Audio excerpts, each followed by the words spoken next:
ভাই দেখো, পাকিস্তানকে আমরা 61 রানে হারিয়ে দিয়েছি এবং এরই সাথে যাকে বলে আমরা সুপার 8 স্টেজের জন্য কোয়ালিফাই করে গেছি T20 ওয়ার্ল্ড কাপ 2026-এর। কিন্তু দেখো, কয়েকটা প্রবলেম কিন্তু আমাদের ভারতের ব্যাটিং লাইন আপে রয়েই গেছে এবং সেগুলো নিয়ে ডিসকাস করা কিন্তু সত্যিকার অর্থে খুবই জরুরি। সব থেকে বড় প্রবলেম হচ্ছে অভিষেক শর্মার ব্যাটিং। দেখো, আগের বছর অবধি যখন অভিষেক শর্মা খেলতো আমরা ভাবতাম যে অভিষেক শর্মা কিন্তু সত্যিকার অর্থে আমাদের কাছে একটা বিশাল বড় প্লেয়ার হিসাবে উপস্থিত হয়েছে। কারণ অভিষেক শর্মা এমন একটা প্লেয়ার যে যদি 15টা বল টিকে যায় বিপক্ষ টিমের থেকে কিন্তু ম্যাচ নিয়ে চলে যায়, 25-30 রানের একটা ইম্প্যাক্টফুল নক খেলে দেয় এবং যেটা T20 ক্রিকেটের দরকার। এবং আগের বছর অবধি অভিষেক শর্মা 32 ইনিংসে টোটাল একটা ডাক স্কোর করেছিল, সেটাও জিম্বাবুয়ের এগেন্সে যে ফার্স্ট T20I ম্যাচ খেলেছিল 2024-এ সেই ম্যাচে করেছিল। তারপরে 31 ইনিংসে একটা ডাক স্কোর করেনি অভিষেক। ইনফ্যাক্ট আগের বছরে মানে 2025 সালে অভিষেক 21 ইনিংসে একটা মাত্র বার সিঙ্গেল ডিজিটস করে আউট হয়েছিল, সেই এশিয়া কাপ ফাইনালে। কিন্তু এই বছরে কিন্তু অভিষেক শর্মার ফর্ম অত্যাধিক খারাপ, অত্যাধিক খারাপ। মানে 7 ইনিংসে এখন অব্দিও ব্যাটিং করেছে এবং তার মধ্যে 4বার কিন্তু জিরোতে আউট হয়ে গেছে, 4বার। দুবার দুটো ফিফটিস করেছে কিন্তু 4বার কিন্তু অভিষেক জিরোতে আউট হয়ে গেছে। এই T20 ওয়ার্ল্ড কাপে দুটো ম্যাচ খেলেছে, ইউএসের সাথে জিরো করে আউট হয়ে গেল এবং পাকিস্তানের এগেনস্টেও কিন্তু জিরো করে আউট হয়ে গেল। এবং এটা কিন্তু ইন্ডিয়ান ফ্যানেদের সত্যিকার অর্থে এখন খুবই ভাবাচ্ছে যে অভিষেকের কি হলো, অভিষেকের ব্যাট থেকে কেন রান আসছে না। রান আসাও দূরের কথা, এখানে জিরো করে আউট হয়ে যাচ্ছে। ভাই আগের বছর সেই স্যাম আইয়ুব মনে আছে, লাগাতার জিরো করে আউট হয়ে যেত ম্যাচের পর ম্যাচ, আই থিঙ্ক হ্যাট্রিকও মনে হয় করেছিল। তো এখন তো মনে হচ্ছে অভিষেক সেই স্যাম আইয়ুবের পেছনে লেগে গেছে যে তোমার এই রেকর্ড আমি ভেঙে দেবো। অলরেডি কটা 39টা ইনিংস খেলেছে অভিষেক, তার মধ্যে 5বার জিরো করে আউট হয়ে গেছে T20 আইতে। তাহলে এরকম যদি চলতে থাকে তাহলে তো এর সমস্ত রেকর্ড ভেঙে দেবে। 25-30বার হয়তো আউট হয়ে যাবে জিরোতে যখন রিটায়ার করবে T20I থেকে।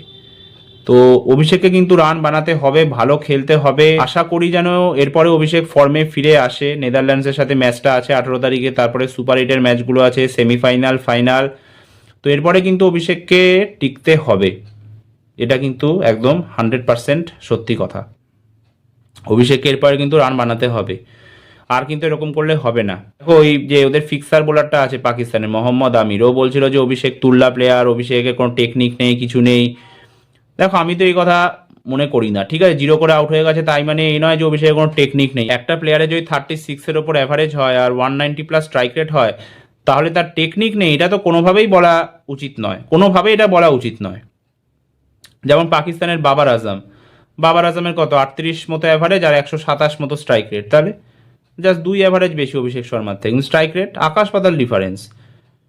স্যাম আইয়ুব কত 21-22 মতো অ্যাভারেজ মনে হয়, আই থিঙ্ক 20-21 এরকম অ্যাভারেজ, আর স্ট্রাইক রেট 134-135 এরকম। তাহলে সাহিবজাদা ফারহান তারও তাই, সেম 24-25 মতো অ্যাভারেজ, 130-32 এরকম স্ট্রাইক রেট। তারপরে ফাকার জামানেরও তাই, এরকম 23-24 অ্যাভারেজ আর 130 মতো স্ট্রাইক রেট। তো অভিষেকের যেখানে অ্যাভারেজ 36-এর ওপর, স্ট্রাইক রেট হচ্ছে 190+, তাহলে তাই কী করে আমি বলবো যে সে তুল্লা প্লেয়ার।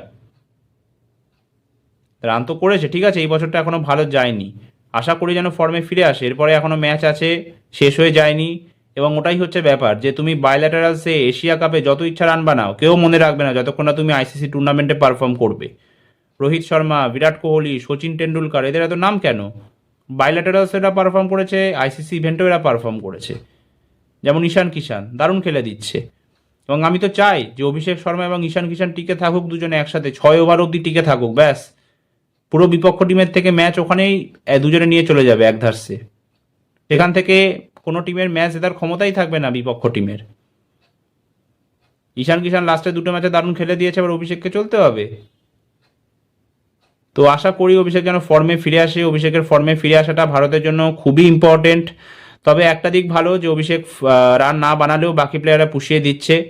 তবে আর একটা চিন্তার বিষয় কিন্তু এখানে রয়ে গেল, আর সে হচ্ছে কিন্তু তিলক ভার্মা। প্রথম ম্যাচে ইউএসের এগেনস্টে 16 বলে 25, তারপরে 21 বলে 25 নামিবিয়ার এগেনস্টে, পাকিস্তানের এগেনস্টে 24 বলে 25, মানে 3 ম্যাচে 75 রান, 3 ম্যাচে 75 রান। তো তোমাকে বিরাট কোহলির সাথে কম্পেয়ার করা হচ্ছে, তা সেরকম তো খেলতে হবে না। তুমি এই ম্যাচে শুরু ভালো করেছিলে, একসময় 8 বলে 11 রানে ব্যাটিং করছিলে, তারপর সেখান থেকে 16 বল খেলে 14 রান স্কোর করেছো একটা 6 মেরে। তুমি 3খানা স্টাম্প ছেড়ে ব্যাটিং করছো, আর পাকিস্তানি স্পিনাররা উইকেট বল দিয়ে যাচ্ছে আর তুমি টেস্ট খেলে যাচ্ছ তুমি। এটা মনে হচ্ছে তুমি ওয়ান ডে ম্যাচ খেলছো। আমি বলছি না যে এই পিচে 4-6 মারতে হবে, সত্যিকার অর্থে মারা মুশকিল, ডিফিকাল্ট পিচ, কিন্তু 1 রান করে তো নাও অন্তত ভাই সাহাব। এখানে তো সূর্য কুমার যাদবও 1 রান করে নিয়ে যাচ্ছিল, তাহলে রান করা মুশকিল, আমি মানছি সেটা, অবশ্যই ডিফিকাল্ট পিচ ব্যাটিং করার জন্য এবং খুবই বাজে পিচ এই শ্রীলঙ্কার পিচগুলো। কিন্তু তার মানে তো এটা নয় যে তুমি স্ট্রাইক রোটেট করবে না, স্ট্রাইক তো তুমি রোটেট করতে পারো। তারপরে যখন মারার দরকার তুমি তখন আউট হয়ে গেলে। ভাই সবাই বিরাট কোহলি হতে পারে না যে 40 বলে 50 স্কোর করলাম, পরে 15 বলে 40 রান করে দিলাম। সে বিরাট কোহলির এবিলিটি ছিল, সবার সেই এবিলিটি নেই। তো বিরাট কোহলি হতে গেলে চলবে না, তোমাকে স্ট্রাইক রোটেট করে খেলতে হয়, মাঝে মধ্যে বাজে বল আসলে 4-6 মারতে হবে। ঈশান কিষান যে ইনিংসটা খেললো 40 বলে 77, তাহলে ঈশান কিষান যদি শুরুতেই আউট হয়ে যেত তাহলে ভারতের স্কোর 135 হতো 175-এর জায়গায়, পাকিস্তান জিতেও যেতে পারতো।